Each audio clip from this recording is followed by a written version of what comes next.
can feel my body cold against the concrete, but I can't seem to get enough. My mind is fixed on what it wants. I just let you beat me. Looks can be deceiving. Let you get the best of me. In bed with my worst enemy. This is a no-go. I just can't take hold. This is a danger zone. Back up and get me home. This is a no-go. I just can't take hold. This is a danger zone. Back up and get me home. So put your hand in mine. Follow me. Let me waste your time. Set up feet. Do some stupid shit. Take a seat. Let me waste your time. So put your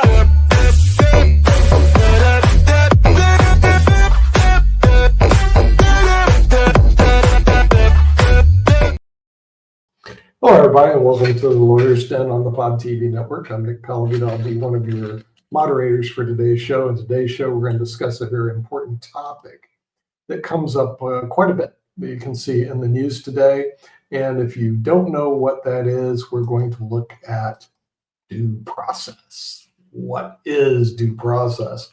I'm just going to give you a brief background before we bring in our other guest who will discuss due process in more detail. It actually originates all the way back from the Magna Carta, Section 39. So this has been around for a long time, from jolly old England days. And then, of course, it's been incorporated in the Fifth Amendment to the Constitution of the United States and also the 14th Amendment. So it's a little bit redundant. You see it twice. And then since then, you start discovering there's two types, basic due process. One is procedural due process. In other words, what procedures do you have to follow to entitle someone to due process of law? Can you just arrest somebody and just throw them in jail?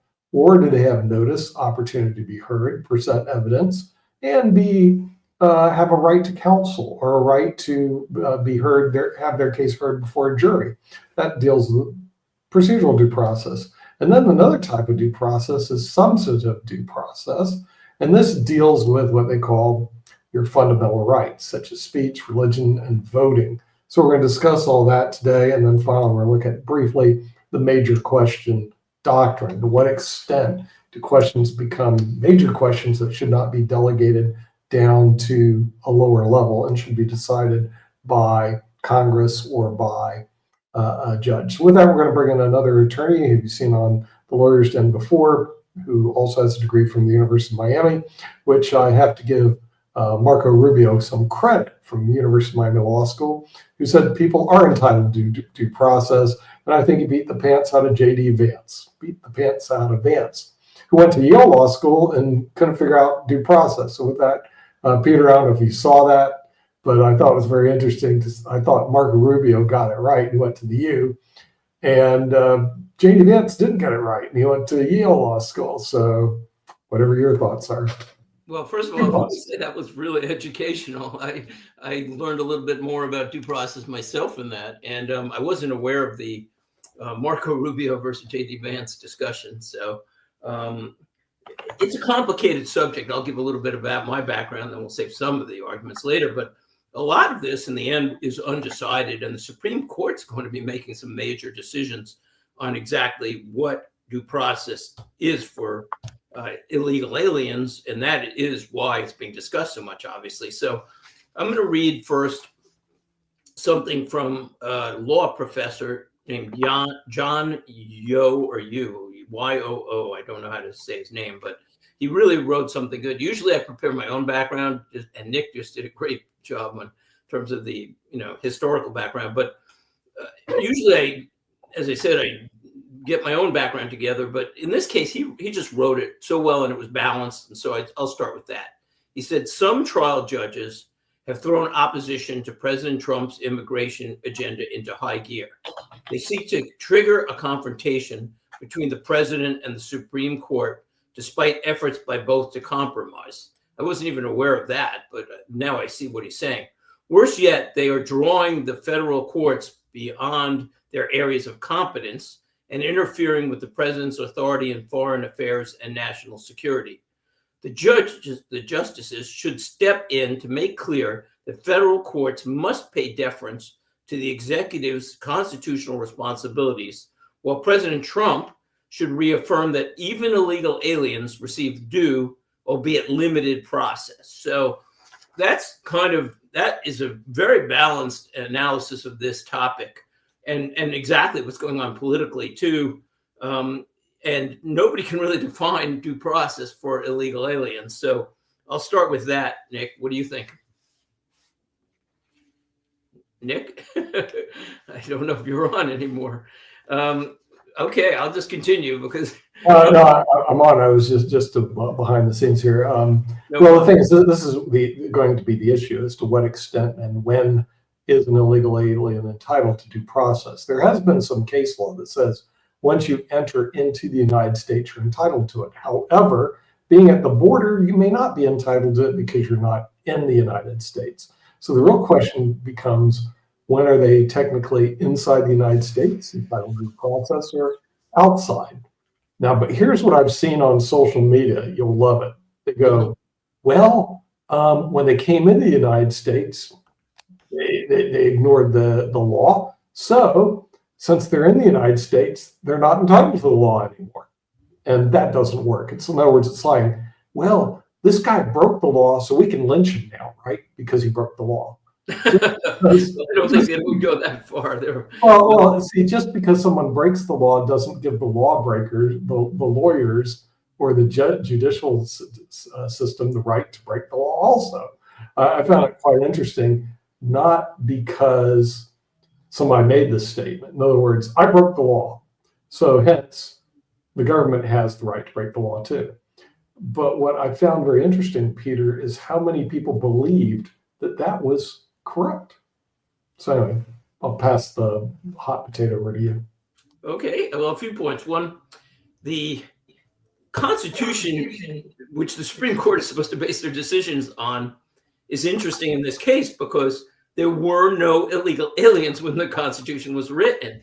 The earliest illegal aliens were in the 1870s, 1880s, when the first act came out saying there is such a thing as an illegal alien, and then it was reinforced in the early 1900s when they even further defined it. There were political reasons why they were specifying that, but at the time, people were just coming to the United States from other countries, and we were settling it. We were happy to get people in. We had manifest destiny, so there wasn't such a thing as illegal aliens. Now, I lean also, I would say, towards the fact that the bottom line is they better find a good compromise, as John Woo, UYO would say, because first of all, if they are going to say that the Alien Enemies Act is illegal, it doesn't apply here. First of all, it would be the first time the Supreme Court is defining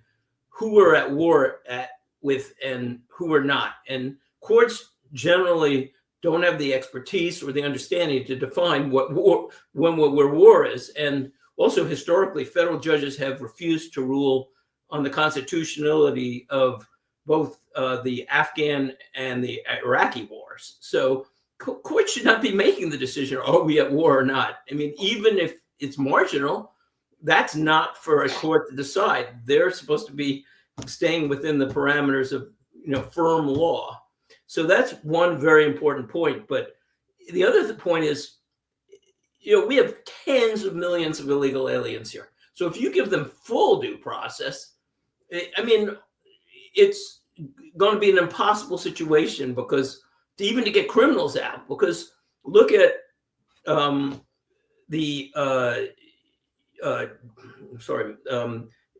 when you terminate somebody, Nick, terminate somebody's life, what is it? I'm having a mental block. Execute them? Execution, that's it. I got it, sorry. So look at execution. And I'm not saying I'm for it or against it, because I've had actually changed my opinions over the years, because there's, that's another whole discussion. But the point is that if they want to execute somebody, sometimes it takes 10 years to do a single person. Sometimes 15 years. People drag it out. They appeal. So if you give an illegal alien full process, they may spend the rest of their life here. And there's, let's say, 20 million illegal aliens. So basically you're shutting down the ability of the United States to deal with this at all, especially, again, when we're dealing with criminals. Now, whatever it is, it's so strange to me that there's debate about this. When we're talking about terrorists, when we're talking about people who have, terrible records, I don't even see how there's any political decision. I mean, the vast majority of Americans support not having criminals, rapists, pedophiles who are let out of jail sometimes from other countries and shipped here remain here. So I would guess that they need a simplified due process or almost no due process. Basically, to me, if you have a criminal, whether or not you have a criminal record, the only answer that will effectively work for these criminals is to give them limited due process or almost no due process. Basically, are you here illegally? If you're here illegally, if you let the government make the judgment call, then they'll probably get it right in the vast majority of these hundreds, thousands and thousands of criminals. And maybe they'll make a mistake once or twice, but the person was not supposed to be here anyway. Okay, I agree with you, but it's too bad. In other words, it's too bad that you let 10 million illegal people into the United States. Too bad. Make that 20. They're still entitled to due process because you or we or somebody years ago created a constitution that entitles them to due process. Now, if Congress didn't want them to go through this huge legal system of due process, they could make a pathway easier for them to become citizens, such as fining them and charging them. But you can't sit there and say, well, I've got 10 million people. It's like saying, well, we had 3 million slaves. It'd be very expensive to set them all free. Oh, because of that, we're going to keep slavery. No, that doesn't work that way. So you got 10 million immigrants here that are illegally. And as they say, too bad. You also have a constitution that requires due process. Too bad. Deal with it. 2 points. One, the slaves slavery was made illegal. These slaves did nothing illegal to enter the country. And the second point is you're saying that due process should be entitled to them just because they're 10 or 20 million, but that is the issue that will be decided by the Supreme Court, because the amount of due process to an illegal alien is undecided, and the Constitution will not give them any guidance again. Remember, there was no illegal aliens when the country was accepting everybody for 100 years, roughly, or more, since its founding. When Columbus got here, and then people came after that, the Pilgrims came here, they couldn't have been illegal aliens because they were just entering the country. There were no laws and no constitution at that time. And then when the Constitution passed, people had free entry into the country. So these are really undefined rules. And in the end, I think we have to go with what is practical, and hopefully there will be a compromise that allows very limited due process, because, okay, maybe somebody's here legally, so they should at least be able to make that argument. But that said, I would guess, especially in the case of these criminals, that most of them are not here illegally, or they wouldn't be brought up, caught by ICE or brought before the courts. So the vast majority of them, it will turn out, entered the country illegally. And so you have practicality, and the Supreme Court really shouldn't be involved in this in a way, because, again, it's really a national issue. You have to have secure borders, at least against criminals, pedophiles, rapists. And I saw today on a show, they were saying there were huge numbers of these people. And they made the point, how many Americans were not murdered, robbed, raped, and other crimes done against them already, because thousands of criminals were removed. So practicality, I say, wins, and you should give them limited due process. And I hope that the Supreme Court will come out on that side. Nick? Well, but that's not what the Constitution says. It says they're entitled to due process. They don't say limited due process. Who's they? Due process. And it's not like this is a new concept. This predates the Constitution. This is Magna Carta. This is the International Bill of Rights. This is the whole fundamental due process in the Fifth Amendment gives individuals the notice and opportunity to be heard. You can't have an executive branch like we have right now run amok and say, hey, I'm going to send ICE after you. You're guilty. And by the way, there's no due process here. It doesn't work that way in our system until you change the Constitution. So let me ask you this, Nick, because you raised an issue and we're running out of time because we have Wall Street Hackers coming up soon. Does the Magna Carta address illegal aliens? My guess is no either. So really, I mean, the argument you're making is based on the fact that you're saying they're entitled to due process because they're entitled to due process, but that doesn't mean the amount of due process, and that will be decided by the Supreme Court. So I think we have to wrap this up because we have Wall Street Hackers coming up next, and that was an interesting show, and I actually learned a few things from you, Nick. Yeah, and the thing is, we'll see you on Wall Street Hackers in just a couple minutes. Bye-bye. I can feel my body cold against the concrete, but I can't seem to get enough. My mind is fixed on what it wants. I just let you beat me, look at me deceiving. Let you get the best of me, in bed with my worst enemy. This is a no-go, I just can't take hold. This is a danger zone, back up and get me home. This is a no-go, I just can't take hold. This is a danger zone, back up and get me. So put your hand in mine, follow me, let me waste your time. Set up feet, do some stupid shit.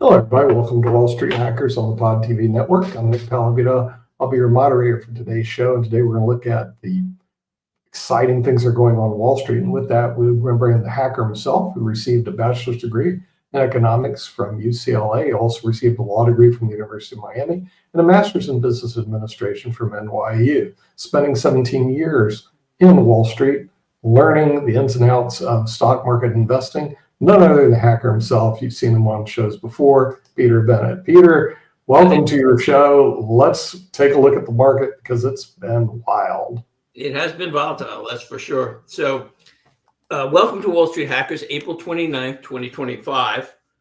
You can catch a new episode most weeks on Tuesdays at around 6:15 p.m. following Lawyer's Den. We never know exactly how long it'll run, but roughly 6:15 p.m. Tuesdays, Eastern Standard Time on most channels like TikTok and Vimeo and whatever you're watching on right now.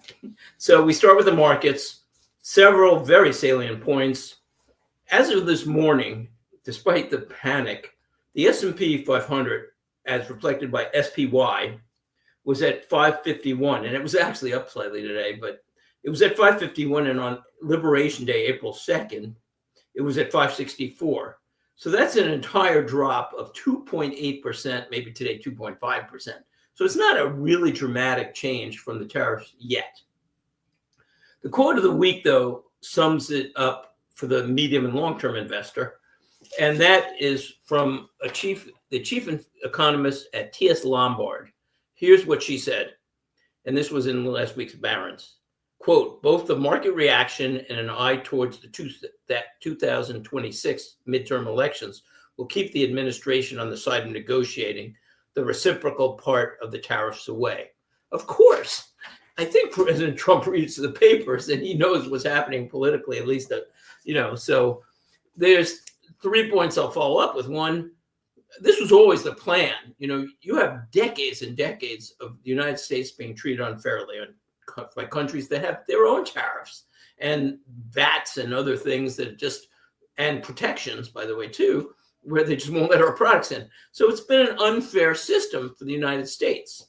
It needed to be negotiated away. As a footnote, just the effects since the Trump administration, he has brought in $5 trillion. Now, trillions are a pretty big number. So he's brought in $5 trillion of new promises from companies to move manufacturing back to the United States. That's in, 100 days? And the tariffs weren't even in place there. So that's a really considerable number. And I believe they said it was 460,000 high-paying jobs will be created by these new manufacturing promises. The country cannot not make things. You don't want a service economy country. You'll be like Rome soon enough. And especially when it comes to things like pharmaceuticals, ships, things like that. So there's going to be adjustments in the tariffs. And I'm sure that Trump knows that there's some pressure now. Polls are showing that the public is questioning to the tariffs, and Trump doesn't want to lose Congress. And one of the reasons, as a footnote, that everybody's questioning the tariffs is because the mainstream media constantly reports negative on Trump and will grab on anything they can, and 92% of their reporting is negative.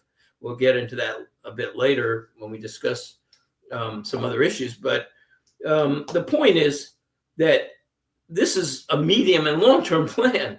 The markets, as Buffett said, Warren Buffett, he said, in the short run, it's a voting system, but in the long run, it's about fundamentals. So Wall Street Hackers looks towards fundamentals because we're a medium to long-term investor in general, though this week we're going to talk about a trade, which is medium to short-term. But usually we're buying income stocks, dividend stocks, things that will generate a lifetime of growing income or a solid income, and defensive industries. So the main 2 points is, one, the tariffs are necessary, absolutely, for a U.S. that is far into debt.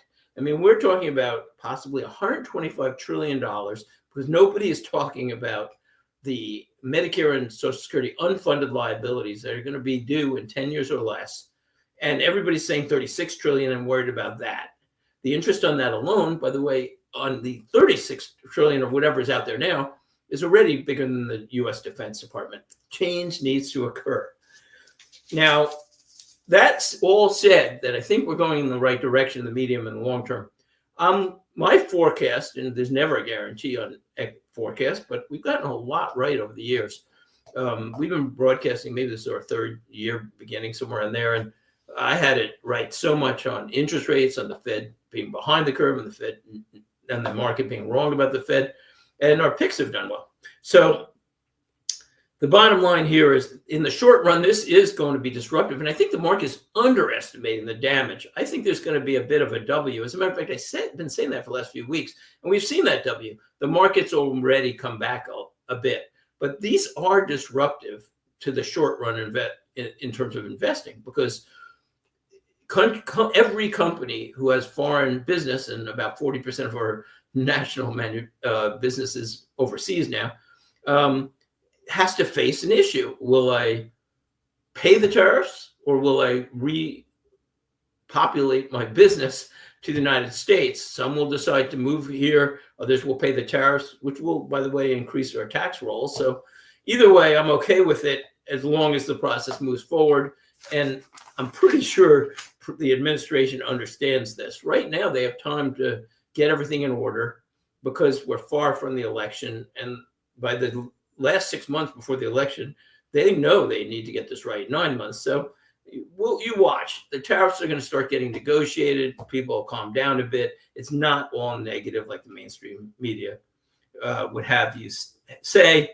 It has affected our investing philosophy a little bit because, one, we have to be even more selective in what we're looking at. But even last December, when I temporarily closed the show, because I said the market is way overvalued and there's only a few things I like, I left with some really solid investments that are probably up now. And the market's been tanked since December when we closed down because it was overvalued. And also DeepSeek on AI is hurting the AI story that had been supporting the markets for years when the other companies weren't doing that well. So bottom line there, Wall Street Hackers philosophy is the long run. And next week, I've been talking about it, but I'm going to actually make sure to bring in some of these long-term studies about dividend investors, high dividend investing, and outperformance in certain sectors and things like that. I'll start bringing these studies in. So, most interesting story of the week, RFK Jr. says killer dye job. He has ordered the phase out of 8 artificial food colors, and it's about time. Our foods will be changing, at least in terms of color, and I believe for the better. So 8 harmful petroleum-based synthetic dyes. Again, this is petroleum. People are eating in their foods so they look pretty. Will be soon phased out, according to the Health and Human Services Secretary Robert F. Kennedy Jr. The FDA is going to revoke authorization immediately for 2 synthetic food colorings, red number 2 and orange B. And here's a quote from the FDA commissioner. He said, quote, for the last 50 years, American children have increasingly been living in a toxic soup of synthetic chemicals. That is true, and so have most other Americans. So to boost the transition, the FDA is going to authorize 4 natural color alternatives within the next few weeks. Another quote that RFK said is, if they want to add petroleum, if they want to eat petroleum, they ought to add it themselves at home, but they shouldn't be feeding it to us. So that was a great quote. Foods that we all know or consume that are going to be changing, at least in terms of color, include M&Ms, oranges. Yes, oranges are not really that bright orange that you expect. Kool-Aid, Starburst, NyQuil, Mountain Dew, Jolly Ranchers, and Lucky Charms. And I'm sure there are others. There have been many studies that show that these dyes, at least potentially, can do a lot of harm to the body. Maybe they have something to do with ADHD, maybe not. But whether or not they've been able to prove this, it doesn't hurt to have your food coloring be a little different, and especially when the cost is people's health potentially. So, next segment. Why President Trump should give me a call. He hasn't called me yet, but I keep hoping. We've mentioned in the last few weeks a couple times that President Trump needs to put pressure on both Zelensky and Putin. And I think it's becoming more obvious to him and to the world that Putin is not cooperating. So I suggested, and there may be other answers, but we need to put pressure on both sides. We suggested a 15% increase to Ukrainian aid every 2 months forever until Putin negotiates fairly. So let's settle this thing. Putin is also, by the way, under large financial pressure. He really can't financially support his military much longer, which reminds me of when Reagan brought down the Berlin Wall by putting financial pressure on Russia, or at the time, the USSR. So bottom line, that was what we've been talking about. But this week, education, and this is so clear to me. So the American system is generally broken. This is accepted by many people, but not all. But we're spending near the top of all the developed countries. And yet we're getting really mediocre results, and especially in important areas like math and science and reading. So there's a few reasons for this, but one is that there's misguided focus in some of the schools, but also there's a lack of competition. So the solution is very easy. Florida has proved it. It's one of those, let the states experiment. We have 50 states to do experiments and see what works. So Florida very quickly went from one of the worst performing states in the country over just a few years to one of the best. They were, I think, third best. And what they did is they offered $10,000, which could be used for either tutoring, for private schools or charter schools, or religious schools, or whatever people wanted to do. Not only did this improve the scores and the college entries of the students, but also the public system radically improved. I mean, their numbers skyrocketed because they had competition. They couldn't fool around anymore. They knew that if they didn't start improving, they would lose a lot more of their students. So the whole system improved. Now, the only argument against this, well, where are we going to get $10,000 to give to each family when we're $125 trillion in debt, give or take a couple of trillion. Well, one, Florida did it and they succeed. But two, the money that's spent by the government will be offset to a point because the states are going to be able to reduce their spending on education. And if the government, by the way, federal government doesn't do it, certainly many of the states should do this. But the bottom line is that there will be a shift. So if a student drops out of public education initially, then now the state and the local government doesn't have to fund the public education, which in the end saves taxpayers money. And so the other argument, which I think is really strong, is in the long run, building a better education system is not an option, because one could argue, and it's a judgment call, but it could be even more important, or at least as important as energy and energy deregulation, creating a fair trade system, and deregulation of abusive, extensive regulation. So bottom line there, we need to do it. We need to fix our education system. If we don't, who knows where we'll be in 10, 20, 30 years, both competitively, internationally, and also in terms of even what people think. So we'll get to our Wall Street investment of the week. And usually it's a dividend pick of the week, but this is not a typical Wall Street hackers investment. But I promise we will get back to that. Next week, I'll be talking about, and the following week, and the following week, I'll get back to some dividend stocks that I like, but it's much smaller allocations than our main investment suggestions right now. I love long-term treasuries, high yield long-term treasuries. They've done pretty well now. I don't think that rates are going to stay this high. And I think the governments of the world, which are in as much debt basically as the United States, give or take, essentially the same situation, and the United States are going to be able to keep investments interest rates this high because they can't pay interest on the compounding gigantic debt. So they have to fix it. They'll use what's called yield curve control. You can look it up. It's going to happen, and things will slow down in terms of interest. So those, you could get a lot of appreciation on that. But even if I don't, with a high yield treasury, I'll take, today you get maybe 475 somewhere in there in a treasury. It's like the stock market is only supposed to get 3 to 6% in the next 10 years anyway, says Goldman and JP Morgan, because it was overvalued. So this is safe money, and it's a good investment.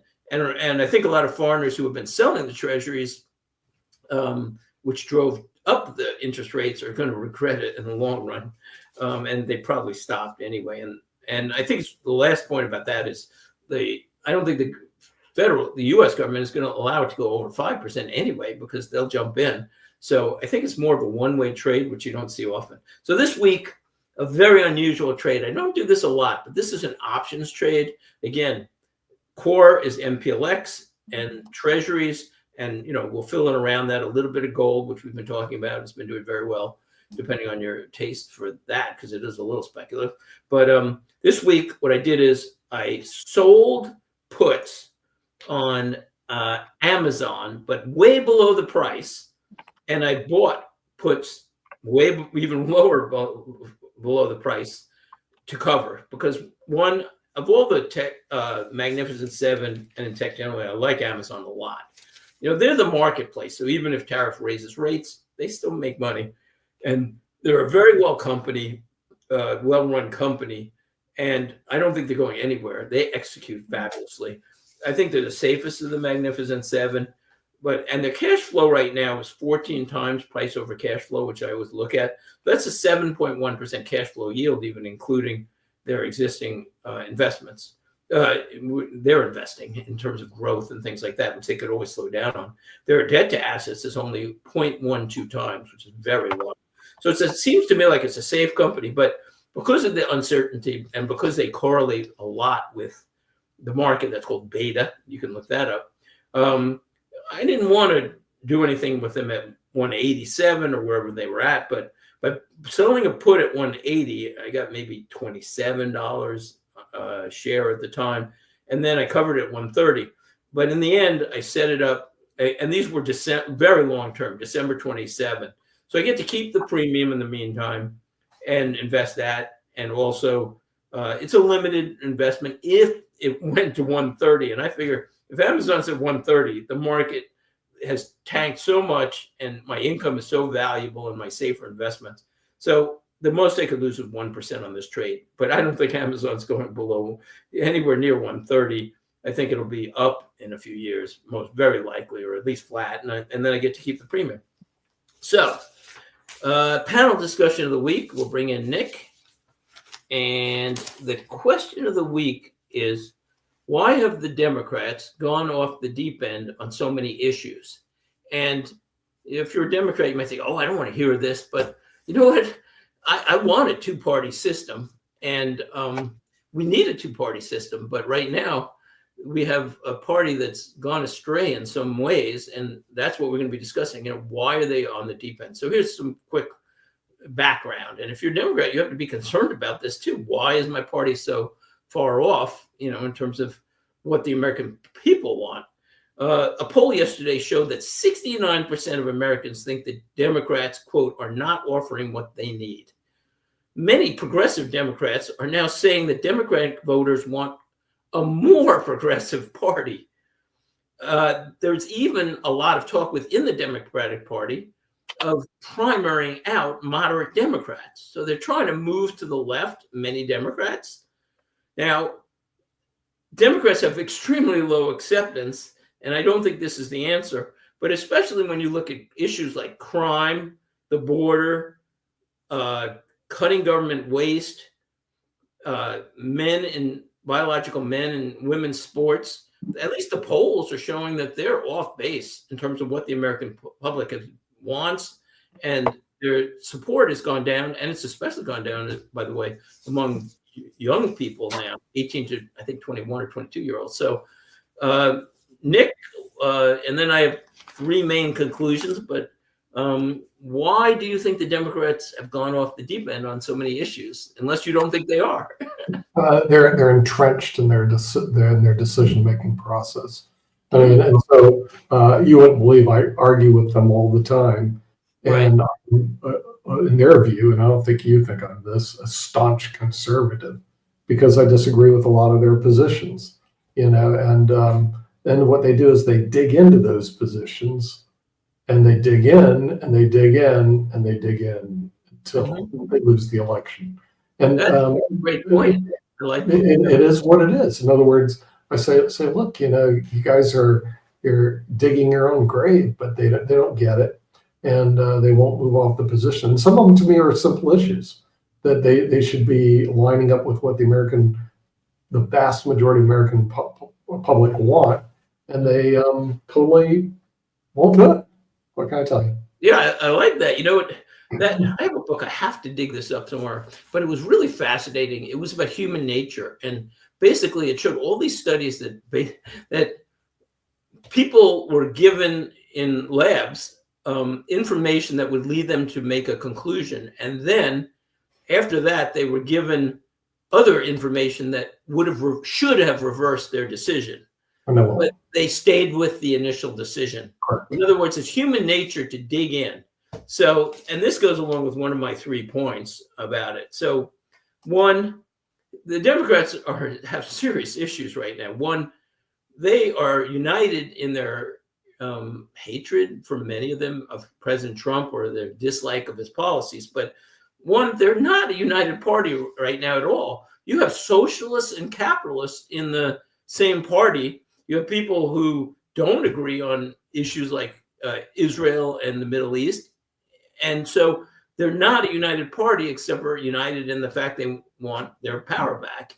But there's a lot of division there. The second point is that they lied for so many years, the American public. And if anybody's watching Balanced News, they know this. It's become obvious. There's so many examples. One, President Biden and the mainstream media, which is at fault, a good part of this, for supplying the Democrats with such terrible information. Again, 92% of information right now from the mainstream media is negative coverage. maybe it's supposed to be closer to 50-50, 60-40, let's say. But if it's almost all negative, I don't even know if the other 8% is positive, because maybe that's neutral. It's like that's not really reporting. So they lied about the fact President Biden and they supported this 100%. We need congressional action to protect the border. Well, this month, in March, I should say, 7,000 illegal entries in the Southwest. March 24, 137,000. There was no congressional action. So that was not true. Trump was not a Russian spy, and they pushed that for years. Hunter Biden's laptop was real. They pushed this as a Russian conspiracy for years, or at least over a year. They said President Biden's mental acuity was sharp, and they never really bothered to question it, even though many of them knew the truth. So that didn't help the mainstream media or the Democrats, because at some point, my philosophy is number one thing people need to do is tell the truth, because honesty establishes trust with other people, and it gives you, integrity. It gives you trust in yourself. And if you're going to lie and lie and lie, it's probably not the way to go. But the key here is that it's very likely, as you mentioned, Nick, that many Democrats, politicians, because people seek out information that self-affirms once they have an entrenched position. I love that word, entrenched. So what happens is, let's say you're a Democrat position, you might say, like some of my Democrat friends, oh, I never will look at Fox News. I hate Fox News. And by the way, I look at everything, and also I don't agree with them on everything. I have some positions I actually think the Democrats have some reasonable positions on some things, and I agree with them.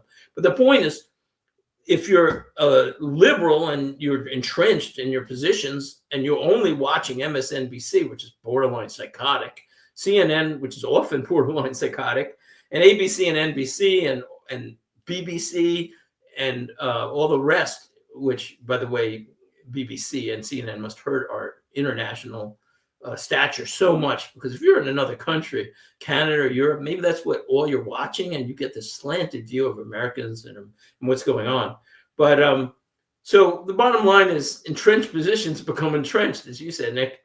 So hopefully we'll have a two-party system someday. But if the Democrats are going to keep moving in the direction they're moving, progressive, and stay with these very unpopular positions, to say the least, then we may need a one-party system for a while, until the Democrats realize that they're lost in the desert. So that's it for our show this week. Thanks for watching Lawyers Den and Wall Street Hackers. We'll be on next Tuesday. Lawyers Den starts at 6:00, and then following with Wall Street Hackers. Hope your investing is solid. And as Kim always says, get healthy and get wealthy. See you soon. Bye-bye.